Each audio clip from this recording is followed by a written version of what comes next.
bienvenue dans Star People, le magazine 100% Star et 100% People. À la une cette semaine, Tim Burton, 2011, l'année débute sur les chapeaux de roue pour le réalisateur. Les fans d'animation sont aux anges, l'étrange Noël de Mr. Jack aura sa suite. Star People au sommaire également, un nouveau coup dur pour Isabelle Adjani. L'actrice traverse une nouvelle épreuve après la disparition de son frère cadet, un immense chagrin pour l'icône du cinéma français. Star People, dans ce numéro, l'incontournable de la semaine, Ice-T fait condamner une station radio hongroise, bien malgré lui, et ce n'est pas une blague. Enfin, dans ce numéro de Star People, l'actu des charts avec Mylène Farmer. Malgré des critiques désastreuses, la star remporte le record du meilleur démarrage 2010 en une semaine. Star People, nouveau numéro, c'est parti. Star People, à la une cette semaine, Tim Burton débute la nouvelle année sur les chapeaux de roue. Les fans d'animation sont aux anges. L'étrange Noël de Mr. Jack aura sa suite. Plus de 15 ans après sa sortie en 1994, et alors que Tim Burton avait juré qu'il n'y aurait pas de suite, voilà que Paul Rubens a annoncé au micro de la station Dread Central que le réalisateur d'Alice au Pays des Merveilles enchaînera durant l'année 2011 le tournage du second volet du film et intitulé L'étrange Noël de Mr. Jack 2. Mais avant, Tim Burton devra s'atteler à la réalisation de Dark Shadows avec un certain Johnny Depp. Une année à peine commencée et déjà chargée pour le réalisateur qui fait aujourd'hui également la une de la presse People suite aux révélations d'Helena Bonham Carter, son épouse. Celle-ci, excédée par les ronflements du réalisateur, a décidé que le couple vivrait dans 2 maisons séparées. Une décision inévitable pour le couple. Tim Burton refusant de se faire opérer, ils ont donc trouvé cette solution comme étant la meilleure. Depuis, tout irait pour le mieux. Heureusement car Tim Burton a du pain sur la planche cette année.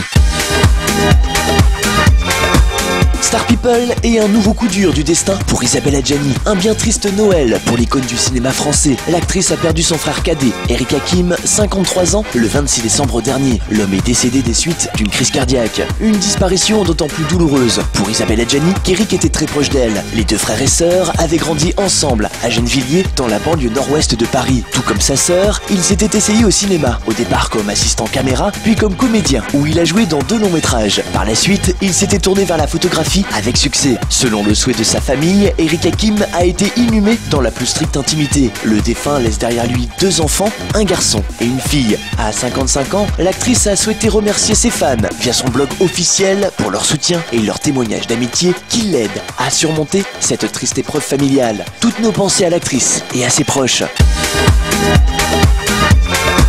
Star People est l'incontournable de la semaine. Ice-T fait condamner une radio hongroise, bien malgré lui. Le rappeur et acteur américain a toujours du succès et fait le buzz en Europe, non pas pour ses phrases hollywoodiennes, mais pour sa musique. Si les plus jeunes ont tendance à l'oublier, Ice-T n'a pas toujours été un super flic de New York Unité Spéciale. Dans les années 90, le comédien, alors chanteur, cartonnait tout en haut des charts et squattait les ondes radio. Et même si aujourd'hui sa carrière musicale est passée au second plan, le rappeur propose régulièrement des nouveaux titres. Malheureusement, en Hongrie, le single Warning It's On n'est pas du goût de la nouvelle autorité toute puissante qui supervise les médias, la très célèbre NM2H. Celle-ci a diligenté une enquête contre une station privée qui a diffusé le morceau du rappeur, jugé de gangster rap. La station encourt une amende de 730 000 € pour avoir programmé avant 21 h une chanson classée de dangereuse car susceptible d'influencer dans un sens négatif le développement des mineurs. Une déclaration qui en fait rire plus d'un, à commencer par Ice-T qui a déclaré sur son compte Twitter « C'est bon, le monde me craint toujours. Affaire à suivre ».